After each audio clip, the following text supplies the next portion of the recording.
Science. देखिएगा, यानी कि विज्ञान। विज्ञान विज्ञान कहते किसको हैं? तो परीक्षणों के आधार पर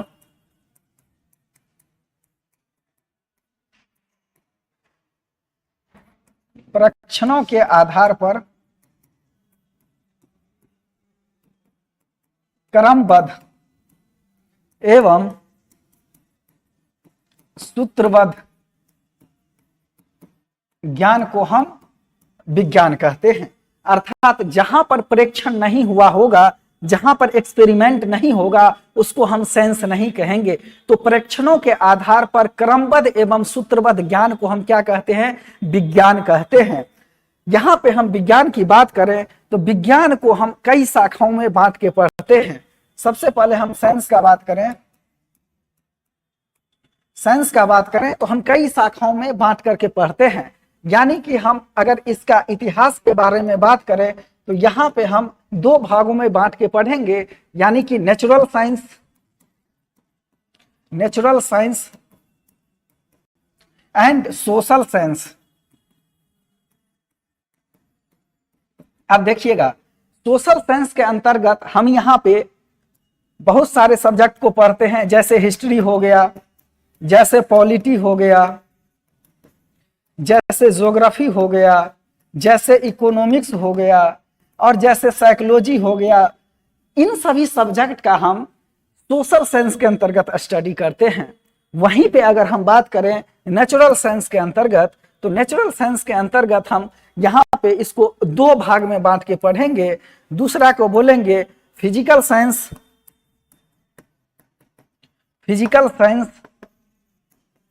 और दूसरे को हम बोलेंगे बायोलॉजिकल साइंस।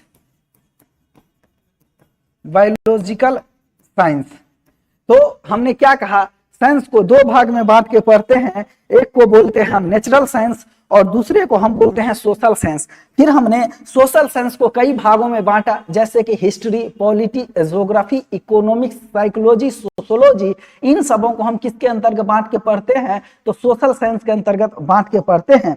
इसके अलावा हम नेचुरल साइंस का बात करें तो इसको हम दो भाग में बांटे। एक को बोलते हैं फिजिकल साइंस और दूसरे को हम बोलते हैं बायोलॉजिकल साइंस। अब देखिएगा, यह जो फिजिकल साइंस होता है ना, फिजिकल साइंस के अंतर्गत मुख्य रूप से हम इसके पदार्थ के बारे में अध्ययन करते हैं। इसके अलावा मॉलिक्यूल्स के बारे में अध्ययन करते हैं। इसके अलावा मैटर के बारे में अध्ययन करते हैं, एटम्स के बारे में अध्ययन करते हैं, फिर केमिकल रिएक्शन के बारे में अध्ययन करते हैं। ठीक, इस सब के बारे में हम फिजिकल साइंस के अंतर्गत अध्ययन करते हैं। कहने का मतलब है, यूं कहें तो हम जो केमिस्ट्री वाला सेगमेंट है, जो फिजिक्स वाला सेगमेंट है, उसको हम किसके अंतर्गत पढ़ते हैं? तो उसके हम फिजिकल साइंस के अंतर्गत हम पढ़ते हैं। वहीं पे हम बायोलॉजिकल साइंस के अंतर्गत बात करें तो मुख्य रूप से हम यहाँ पे जीव जंतुओं के बारे में पढ़ते हैं। किसके बारे में पढ़ते हैं? जीव जंतुओं के बारे में पढ़ते हैं, पेड़ पौधों के बारे में पढ़ते हैं, कीड़ा मकोड़ा के बारे में पढ़ते हैं। इन सबों के बारे में हम पढ़ते हैं बायोलॉजिकल साइंस के अंतर्गत। आइए, यहाँ पे सबसे पहले अगर हम जीवधारियों का बात करें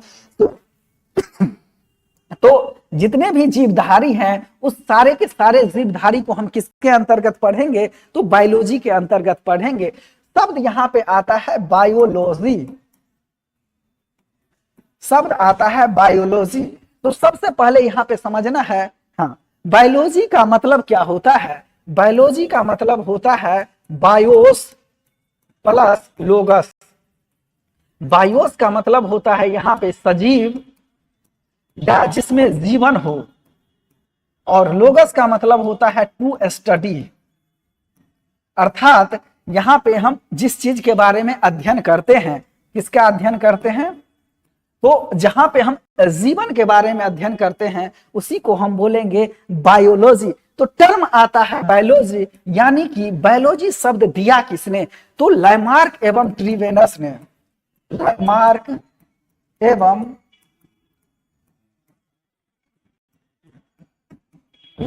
एवं ट्रीवेनेरस नामक दो व्यक्ति ने बायोलॉजी शब्द को यहाँ पे पॉइंट किया है। बायोलॉजी शब्द को पहली बार किसने दिया? लाइमार्क एवं ट्रिनिवेरस ने बायोलॉजी शब्द को दिया। इससे पहले हम चलते हैं, यानी कि बात आया है यहाँ की जीव जगत का।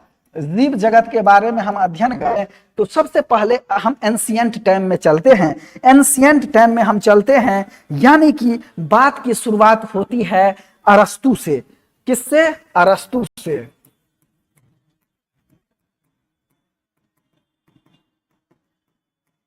अरस्तु यह एक यूनान के दार्शनिक थे।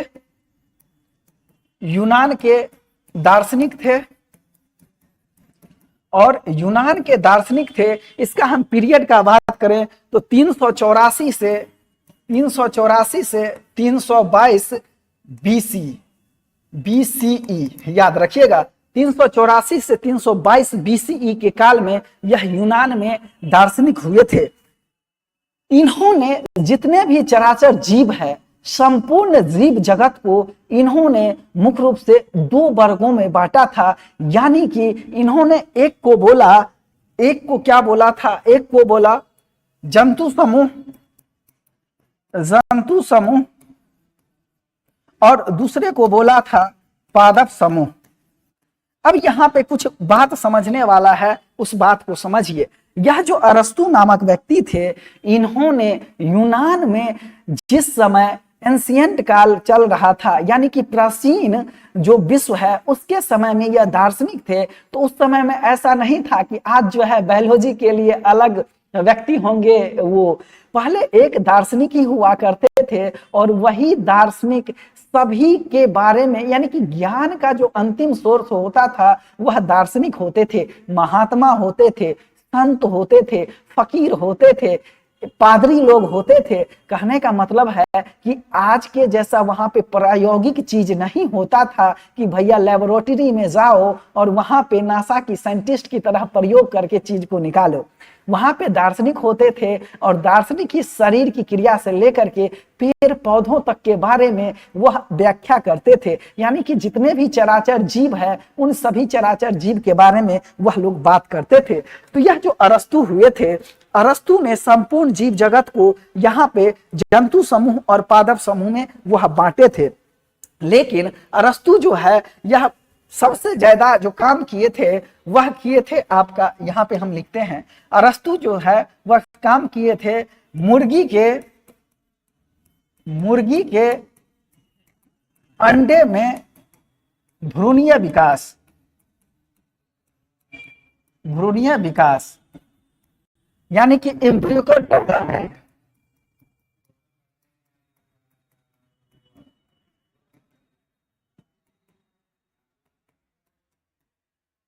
एम्ब्रियोकल डेवलपमेंट किस प्रकार से मुर्गी के अंडे में होता है, अर्थात जीवों के बारे में इन्होंने बहुत गहराई से अध्ययन किया और इन्होंने संपूर्ण जीव जगत के बारे में अध्ययन किया।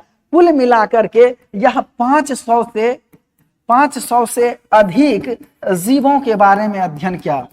जीवों के बारे में अध्ययन किया और इन्होंने अपनी एक पुस्तक लिखी। इन्होंने एक अपना पुस्तक लिखा, उस पुस्तक का नाम है Historica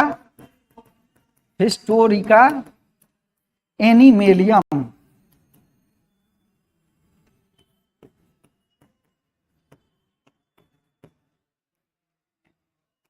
Historica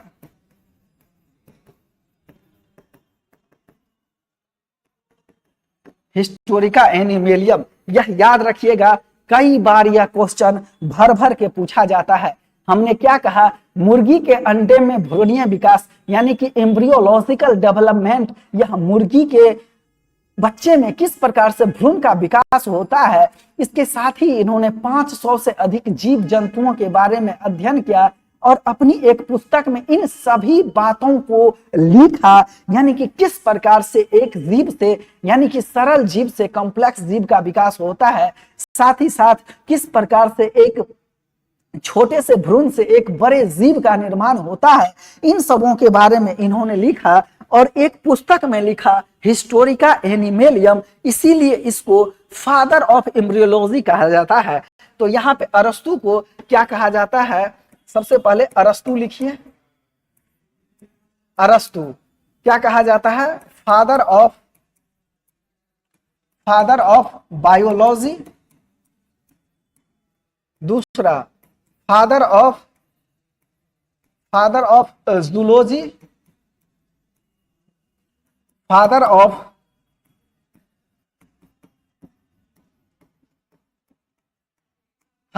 embryology, father of embryology यानी कि भ्रूण विज्ञान का जनक, भ्रूण विज्ञान का जनक, जंतु विज्ञान का जनक और विज्ञान यानी कि जीव विज्ञान का जनक। तो इस प्रकार से अरस्तु जो है एक ही साथ इसको कई उपनाम दिया गया, यानी कि father of biology, father of zoology और फादर ऑफ एम्ब्रियोलॉजी, इन सबों के उपनामों से इन्हें जाना जाता है। क्योंकि पहली बार इन्होंने भ्रूण के विकास के बारे में बताया, इन्होंने जंतुओं के बारे में डिटेल से बताया, इसीलिए इसको father of biology, father of zoology और फादर ऑफ एम्ब्रियोलॉजी कहा जाता है। चले आगे चलते हैं। अब देखिए इसी का एक शिष्य हुए जिसका नाम था थियोफ्रेस्टेटस। यह जो थियोफ्रेस्टेटस थे, इन्होंने संपूर्ण पादप जगत के बारे में काम किया है। किसके बारे में?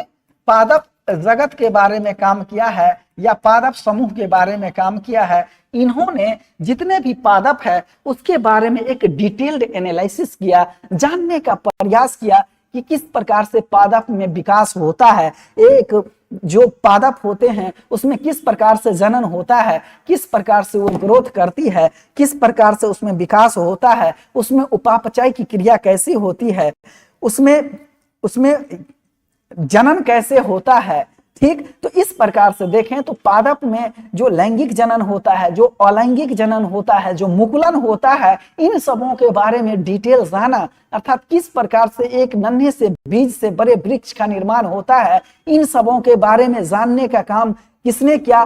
थियोफ्रेस्टेटस ने किया। और थियोफ्रेस्टेटस ने 500 से अधिक विभिन्न प्रकार के यहाँ पे पेड़ पौधों के बारे में जानकारी इकट्ठा किया और एक पुस्तक लिखा। इन्होंने एक पुस्तक लिखा जिस पुस्तक का नाम है हिस्टोरिका प्लांटेनम।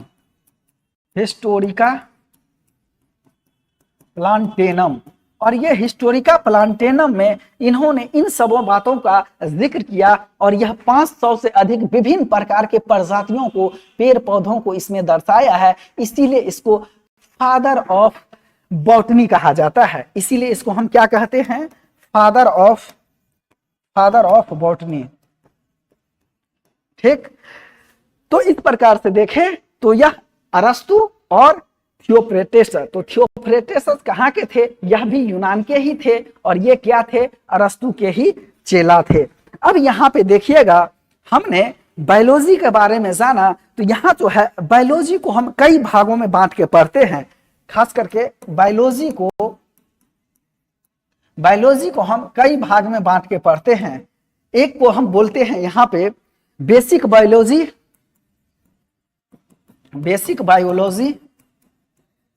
और दूसरे को हम बोलते हैं अप्लाइड बायोलॉजी। अब देखिएगा, बेसिक बायोलॉजी को फिर हम 3 भाग में बांट के पढ़ते हैं, यानी कि जूलॉजी, दूसरे को बोलते हैं बॉटनी और तीसरे को बोलते हैं माइक्रोबायोलॉजी। अप्लाइड बायोलॉजी को फिर हम 4 भाग में बांट के पढ़ते हैं। पहला को बोलते हैं एग्रीकल्चर बायोलॉजी, दूसरे एग्रीकल्चर बायोलॉजी, दूसरे को बोलते हैं मेडिसिन,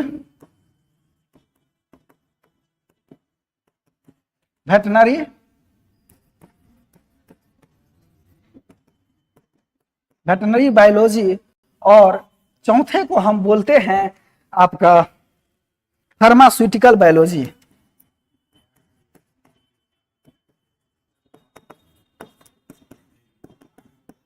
समझे।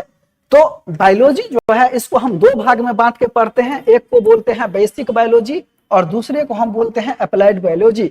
बेसिक बायोलॉजी को हम तीन भाग में बांट के पढ़ेंगे, जूलॉजी, बॉटनी और माइक्रोबायोलॉजी। जूलॉजी का बात करें तो यहाँ पे हम बोलते हैं जंतु विज्ञान, बॉटनी को बोलते हैं वनस्पति विज्ञान, माइक्रोबायोलॉजी को बोलते हैं सूक्ष्म। तो इसके बारे में हमको नहीं पढ़ना है, कृषि बायोलॉजी के बारे में हमको नहीं पढ़ना है, मेडिसिन बायोलॉजी के बारे में हमको नहीं पढ़ना है, वेटनरी बायोलॉजी के बारे में नहीं पढ़ना है और फार्मास्यूटिकल बायोलॉजी के बारे में हमको नहीं पढ़ना है। तो बात यहाँ पे समझे। तो इस प्रकार हम देखें तो हमको केवल और केवल जूलॉजी और बॉटनी के बारे में पढ़ना है, क्योंकि यहाँ पे जो है हम कंपटीशन की तैयारी करते हैं, किसी भी प्रकार की हम उसका तैयारी नहीं करते हैं, नीट जेई का तैयारी नहीं करते हैं। तो यहाँ पे हमको जिससे कि कॉम्पिटिटिव एग्जाम में क्वेश्चन बनता है, इन डिटेल हमको उसके बारे में अध्ययन करना होता है। तो एक एक करके सिस्टमेटिक तरीका से हम चीजों को पढ़ेंगे। यहाँ पे टर्म है बायोलॉजी। तो जैसे कि हमने बताया बायोलॉजी में दो टर्म बना है, बायोस प्लस लोगस।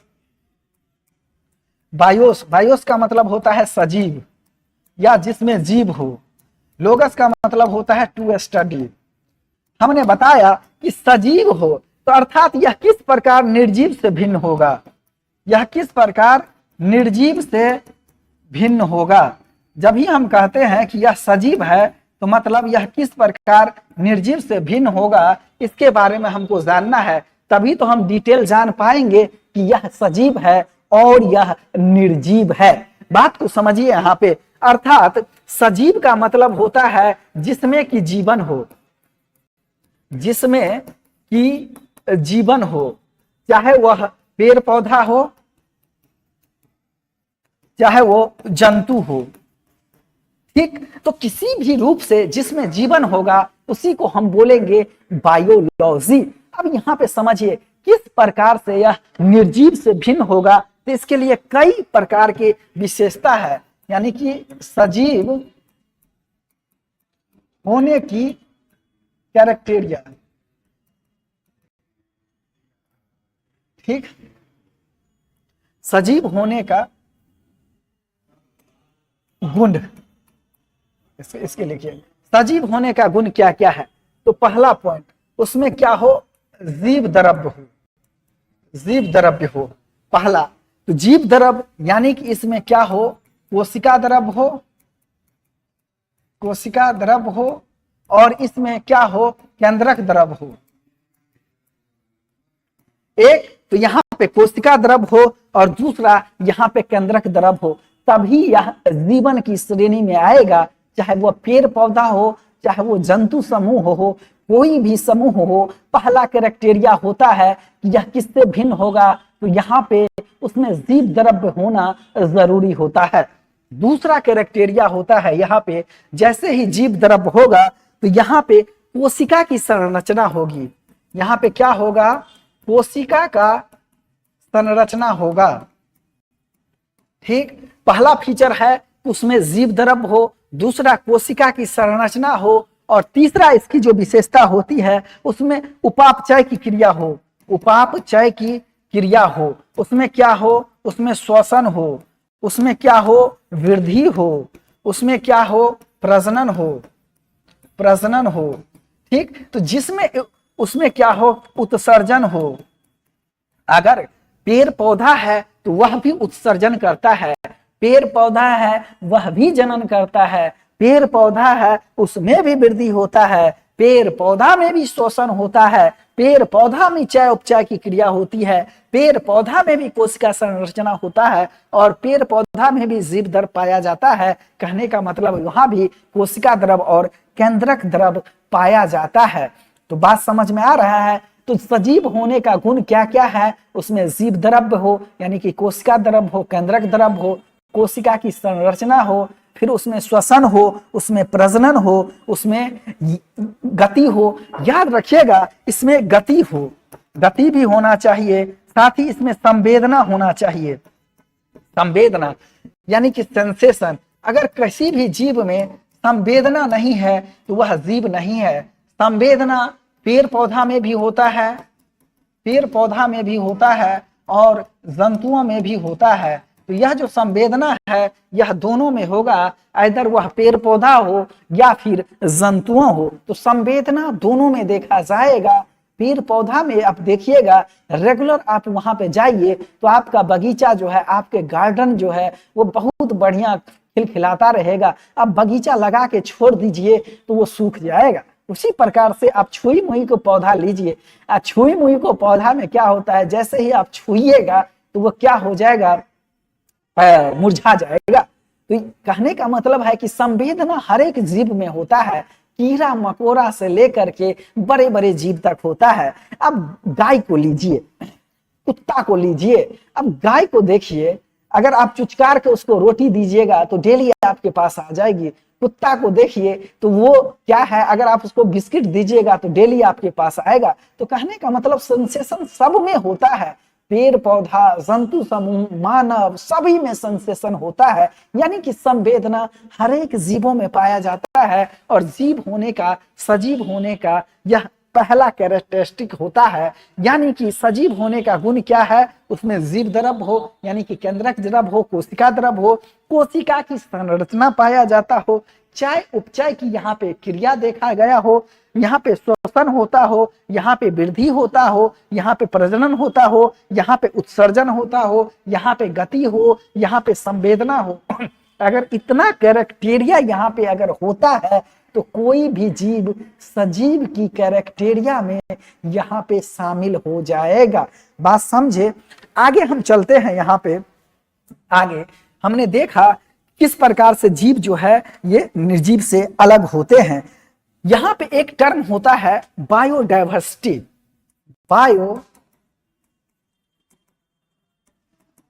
बायोडाइवर्सिटी, ये बायोडाइवर्सिटी होता क्या है, यानी कि जैव विविधता।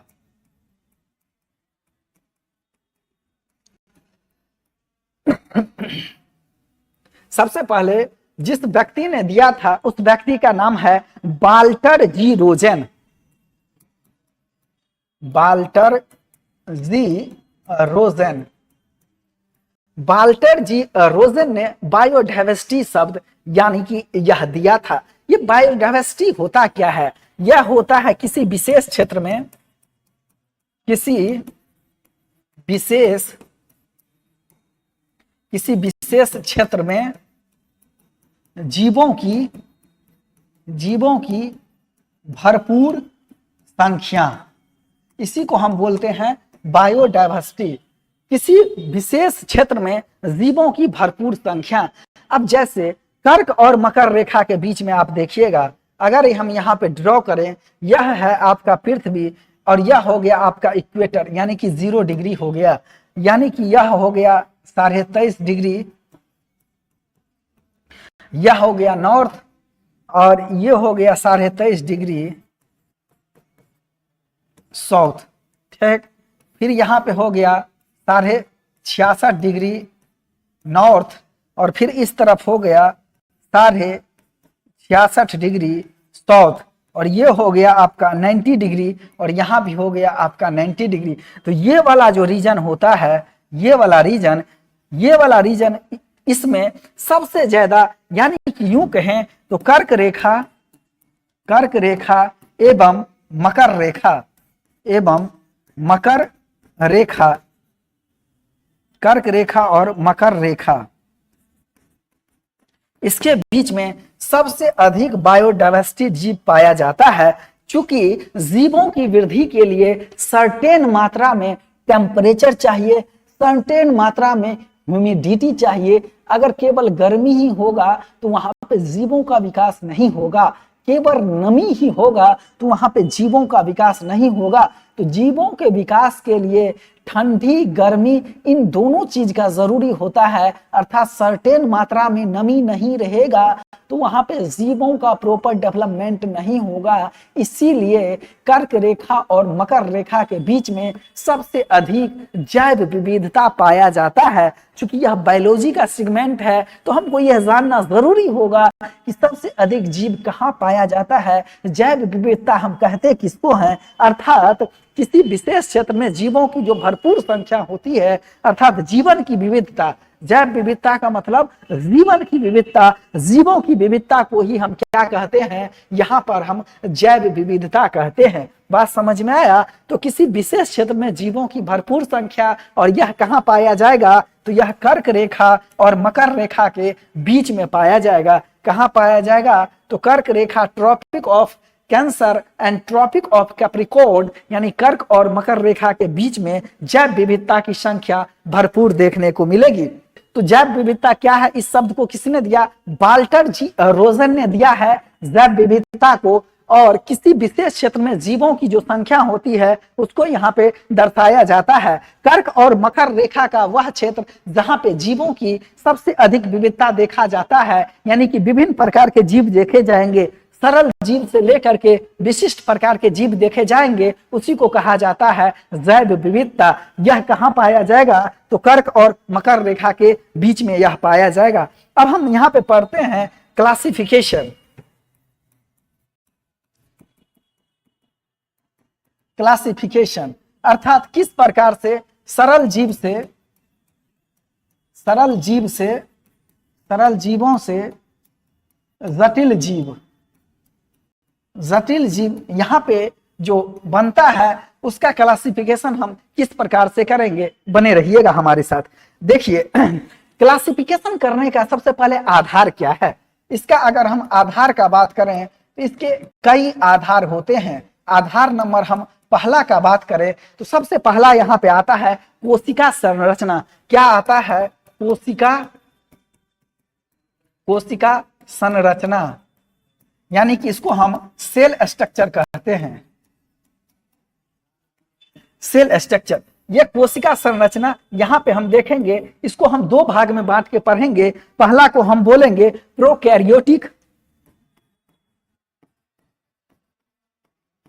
प्रोकैरियोटिक और दूसरा को हम बोलेंगे यूकैरियोटिक। प्रोकैरियोटिक यानी कि यह इसमें एक सेल होगा, और यूकैरियोटिक इसमें एक से अधिक सेल यहाँ पे पाया जाएगा। बात समझे? तो यह प्रोकैरियोटिक जीव वो होते हैं जिसमें केवल एक सेल पाया जाता है। समझ गए? जितना भी आपका बैक्टीरिया है वह एक सेल के अंतर्गत आएगा, जैसे कि साइनोबैक्टीरिया हो गया, आर्की बैक्टीरिया हो गया, यह किसके अंतर्गत आएगा, प्रोकैरियोटिक के अंतर्गत आएगा। आगे हम चलते हैं यूकैरियोटिक, यहाँ पे एक से अधिक, जैसे मानव हो गया, कुत्ता हो गया, बिल्ली हो गया, डॉग हो गया, ये सभी क्या है, ये सभी यूकैरियोटिक के अंतर्गत आएगा।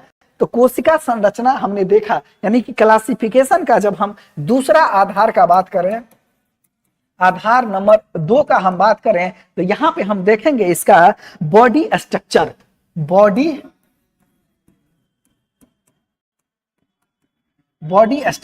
बॉडी स्ट्रक्चर में हम यहाँ पे इसको दो भाग में बांट के पढ़ेंगे। एक को बोलेंगे यूनिसेलुलर और दूसरे को बोलेंगे मल्टीसेलुलर,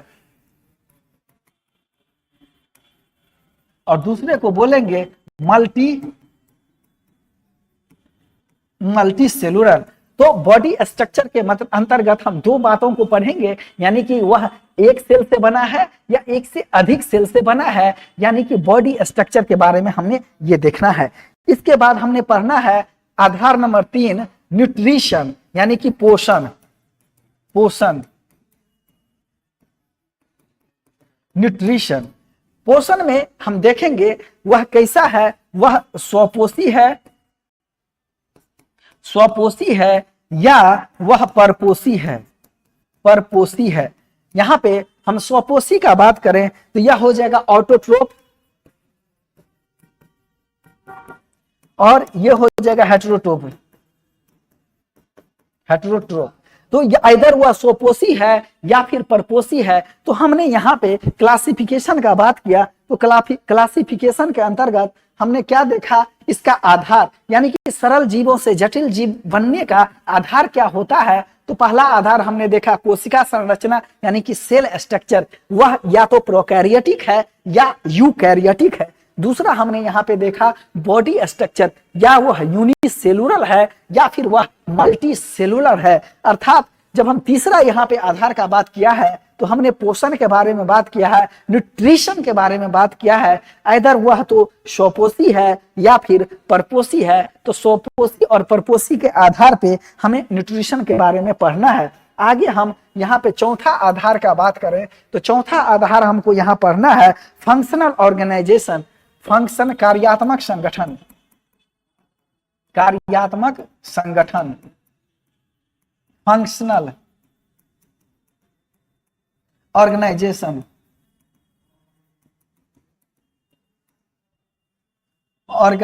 ऑर्गेनाइजेशन।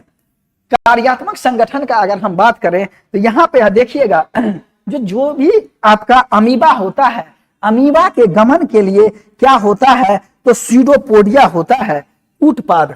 अमीबा के गमन के लिए, अमीबा के गमन के लिए कूटपाद, कूटपाद होता है। समझ गए, अमीबा के गमन के लिए क्या होता है, कूटपाद।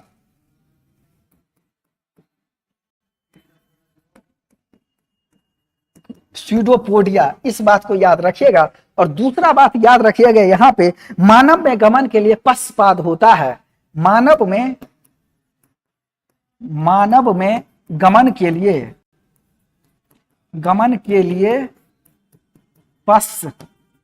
पशपाद, मानव में गमन के लिए पशपाद होता है, अर्थात हिंड लिम्स होता है, हिंड लिम्स होता है। तो हमने दो बात का जिक्र किया है कि जो अमीबा होता है, अमीबा में गमन के लिए कूटपाद यानी कि स्यूडोपोडिया होता है, जबकि यहाँ पे मानव में गमन के लिए हिंड लिम्स होता है। ये दोनों बात को याद रखना है। ये डायरेक्ट क्वेश्चन पूछा हुआ है, प्रीवियस ईयर क्वेश्चन है, आप इसको याद रखिए। प्रीवियस ईयर क्वेश्चन है, आप इसको याद रखिएगा। फिर यहाँ पे हम बॉडी ऑर्गेनाइजेशन का बात करें, अगला कौन सा पॉइंट होगा, पॉइंट नंबर ई यानी कि छठा पॉइंट होगा। अगर हम छठा पॉइंट का बात करें तो यहां हमें पढ़ना है शारीरिक संगठन, शारीरिक संगठन यानी कि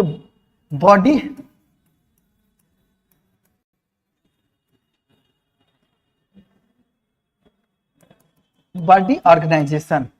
अब देखिएगा शारीरिक संगठन के अंतर्गत जो यहाँ पे एक विशेष बात याद रखिएगा, वो जो पौधा का उत्तक होता है, पादपों में जंतु की अपेक्षा विभिन्न प्रकार के उत्तक पाए जाते हैं। इसमें इतना बात याद रखिएगा कि जो पादप होता है, पादपों में जंतुओं की अपेक्षा विभिन्न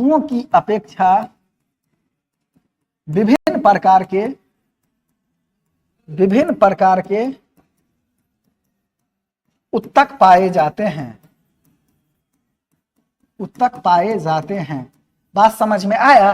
तो हमने क्या क्या देखा, हमने क्लासिफिकेशन के अंतर्गत देखा, पहला सेल स्ट्रक्चर, दूसरा हमने देखा बॉडी स्ट्रक्चर, तीसरा हमने देखा न्यूट्रिशन, चौथा हमने देखा फंक्शनल ऑर्गेनाइजेशन और पांचवा हमने देखा बॉडी ऑर्गेनाइजेशन। इस प्रकार से हमने देखा कि किस प्रकार से जीवों का जो वर्गीकरण है उसका आधार होता है। तो जितना हमने अभी तक पढ़ा है उसको मैं एक बार रिकॉल किए जाता हूं और इस क्लास में जो है मैं रेगुलर मिलूंगा। आज का क्लास मेरा इंट्रोडक्शन का क्लास है, तो आइए एक बार जो भी मैं पढ़ा हूं इसको रिकॉलिंग किए जाता हूं। मैं आपको यहाँ पे बता दूं, यहाँ पे हमने साइंस का बात किया है। आज यह मेरा इंट्रोडक्शन क्लास है, तो हमने साइंस के बारे में, साइंस इंट्रोडक्शन,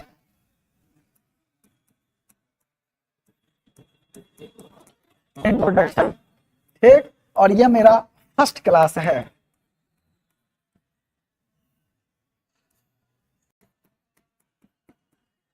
फर्स्ट क्लास है, ठीक। तो आज हम साइंस के बारे में इंट्रोडक्शन किए हैं। बाकी जैसे जैसे आप हमसे जुड़िएगा वो जो है हमारा और आपका कॉम्बिनेशन बनता चला जाएगा। आइए, हमने यहाँ पे विज्ञान के बारे में बात किया, यानी कि प्रेक्षणों के आधार पर क्रमबद्ध एवं सूत्रबद्ध ज्ञान को हमने क्या कहा, विज्ञान कहा। यानी कि जो है एक तो उसमें तार्किकता होना चाहिए, साथ ही साथ उसमें लय होना चाहिए, और एक्सपेरिमेंटल जो है वो भी प्रूवन होना चाहिए, उसी को हम बोलेंगे विज्ञान। बात समझे? तो प्रेक्षणों के आधार पर क्रमबद्ध एवं सूत्रबद्ध ज्ञान को हम क्या कहते हैं? विज्ञान कहते हैं। फिर हमने यहाँ पे साइंस के बारे में बताया कि साइंस को हम दो भाग में बांट के पढ़ते हैं, एक को बोलते हैं नेचुरल साइंस और दूसरे को हम बोलते हैं सोशल साइंस। यह जो नेचुरल साइंस होता है इसको फिर हम दो भाग में बांट के पढ़ते हैं, एक को बोलते हैं फिजिकल साइंस और दूसरे को बोलते हैं हम बायोलॉजिकल साइंस। फिर सोशल साइंस को हम कई भाग में बांट के पढ़ते हैं, जैसे history, polity, geography, economics, political science, इसी के बारे में हम बांट के यहाँ पे पढ़ाई करते हैं।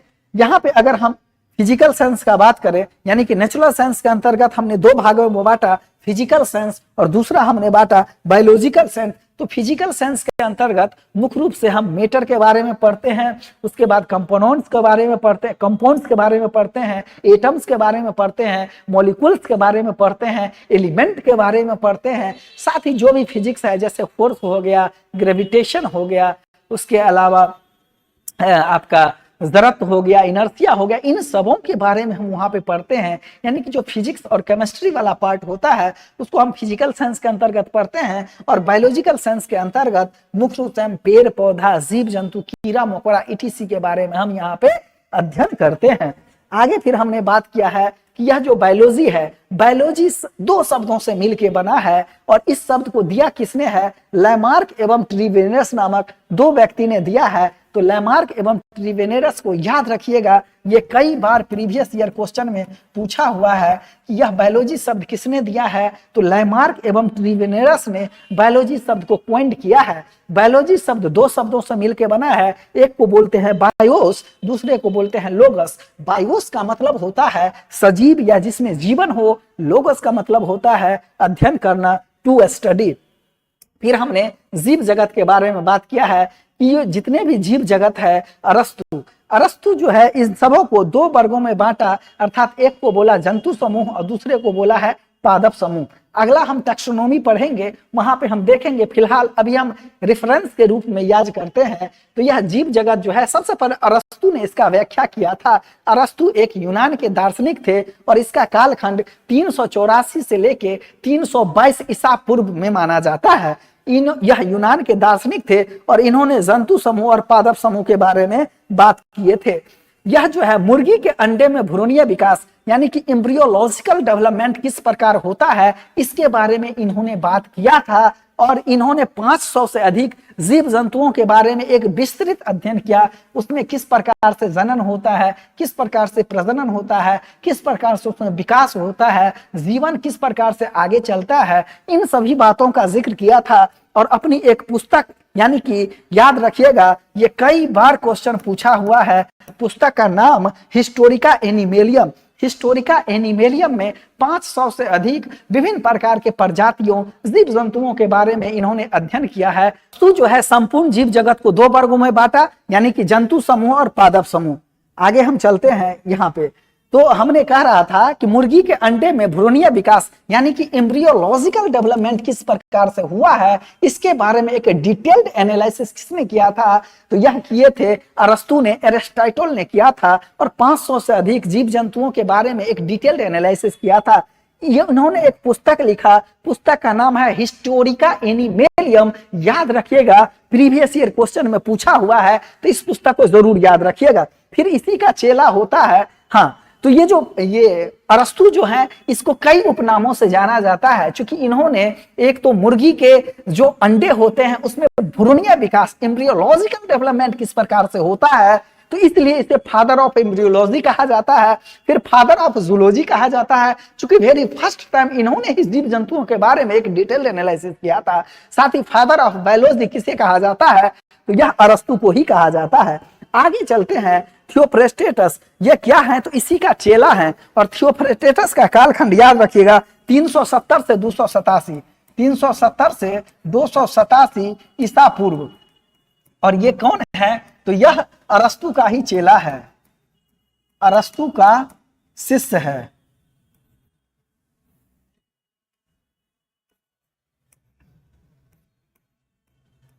यह अरस्तु का शिष्य है। अब देखिए कई बार क्या होता है, गुरु गुरिये रह जाता है और चेला चिन्नी हो जाता है। ये कहावत आपने सुना होगा, और इस तरह के कहावत तो बीपीएससी मेंस में भर भर के निबंध के रूप में क्वेश्चन पूछता है। जो हमारा कल्चर है उस कल्चर से भी क्वेश्चन रहता है। एक क्वेश्चन पूछा था, मूस मुटई है लोढ़ा होई है, ना हाथी ना घोड़ा होई है। फिर पूछा था, जंगल अपनी वृक्ष खुद ही तैयार कर लेता है, तो यानी वृक्ष अपनी जंगल खुद ही तैयार कर लेता है। तो ये सब जो कहावत है, पानी में मछली नौ नौ कुटिया बखेरा, तो ये सब क्वेश्चन खूब पूछा जाता है। तो आप याद रखिएगा इस सब को। तो वो जब मेंस का क्लास होगा तो उसमें हम करेंगे। फिलहाल ये अरस्तु का ही शिष्य है जिसका नाम है थियोफ्रेस्टेटस। इन्होंने, इसका कालखंड 370 से 287 ईसा पूर्व है। इन्होंने पादप या जो पादप समूह है यानी कि पेड़ पौधा है, पेड़ पौधा में विकास कैसे होता है, जनन कैसे होता है, चाय उपचाय की क्रिया कैसे होता है, ग्रोथ कैसे होता है, उसमें जनन कैसे होता है, मुकुलन कैसे होता है, इन सबों के बारे में इन्होंने एक डिटेल्ड एनालिसिस किया।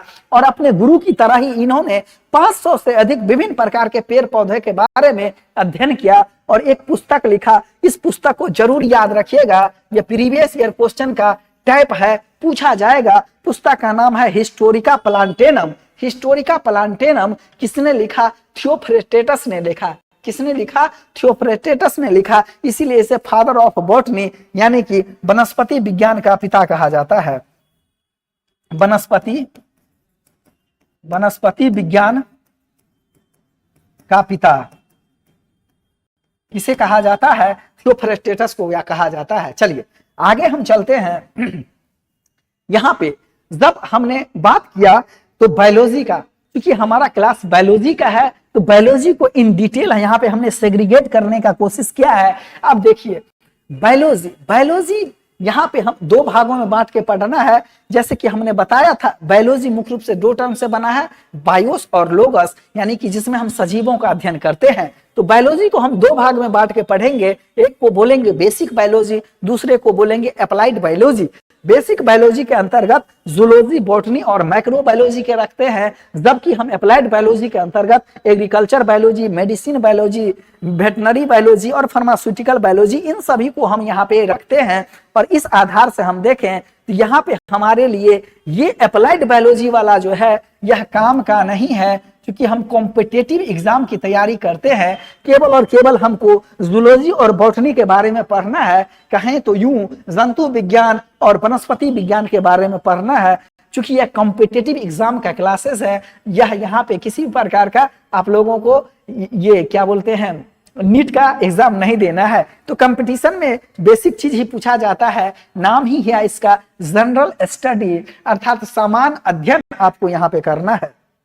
आइए, तो बायोलॉजी दो टर्म से मिलकर बना है, बायोस और लोगस। बायोस यानी कि सजीव, जिसे जीव कहते हैं। लोगस मतलब टू स्टडी करना, जिसको हम अध्ययन करते हैं। सजीव जिसमें कि जीवन होता है, चाहे वो पेड़ पौधा हो या जंतु जगत हो।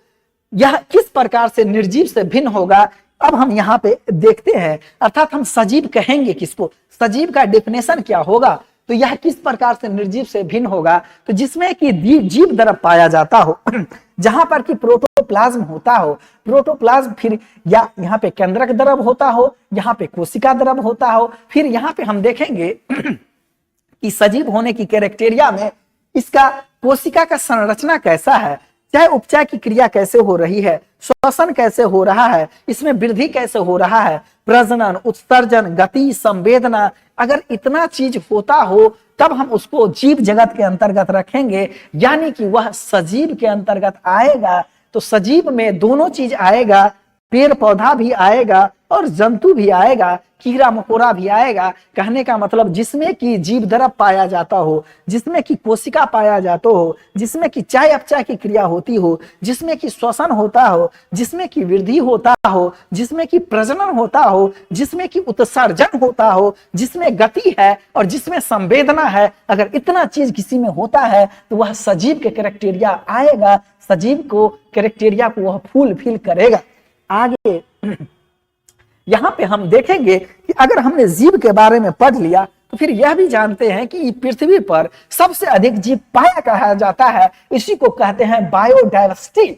यहाँ पे जितना जीव जगत है वह सभी के सभी जीव जगत यानी कि कर्क और मकर रेखा के बीच में देखने को मिलता है। तो यह होता है जैव विविधता। जैव विविधता जो है वह कहाँ पाया जाता है? तो कर्क और मकर रेखा के बीच में पाया जाता है। और यह पूछा हुआ क्वेश्चन है, यह कई बार क्वेश्चन पूछा हुआ है जैव विविधता से। जैव विविधता किसने दिया था? तो जैव विविधता जो है यह दिया था वाल्टर जी रोजन ने। इन्हीं का कंसेप्ट है जैव विविधता का, वाल्टर जी रोजन ने। अर्थात किसी विशेष क्षेत्र में जीवों की जो भरपूर संख्या होती है उसी को हम जैव विविधता कहते हैं। तो जीवों के लिए अनुकूल दशा नहीं होगा तो जीव का विकास नहीं होगा। चाहे उसमें अधिक गर्मी हो जाए या चाहे अधिक ठंडी हो जाए, तब जीव का विकास नहीं होगा। दोनों चीजों का कॉम्बिनेशन होना जरूरी है। सर्टेन मात्रा में गर्मी भी हो और नमी भी हो, तभी किसी जीव का वहां पे विकास होगा, अदरवाइज जीवों का विकास नहीं हो पाएगा। तो कर्क और मकर रेखा यानी कि 23.5 डिग्री नॉर्थ और 23.5 डिग्री साउथ में यहाँ पे भरपूर वर्षा होता है। 2 बजे के बाद झमझमाझम वर्षा होता है और 2 बजे से पहले धूप लगी रहती है। यही कारण है कि इस क्षेत्र में जैव विविधता सबसे भरपूर है और यहाँ पे जीवों की भरपूर संख्या पाई जाती है। वाल्टर जी रोजन को याद रखिएगा, इन्होंने जैव विविधता का कंसेप्ट दिया था। अब हम यहाँ पे पढ़ते हैं क्लासिफिकेशन, यानी कि सरल जीव से जटिल जीव जो बनता है उसका आधार क्या होता है। तो इसके कई सारे आधार हैं। सबसे पहले आता है कोशिका संरचना, जिसे हम सेल स्ट्रक्चर कहते हैं। यह जो सेल स्ट्रक्चर होता है यह 2 प्रकार का होता है। एक को हम बोलते हैं प्रोकैरियोटिक और दूसरे को बोलते हैं यूकैरियोटिक।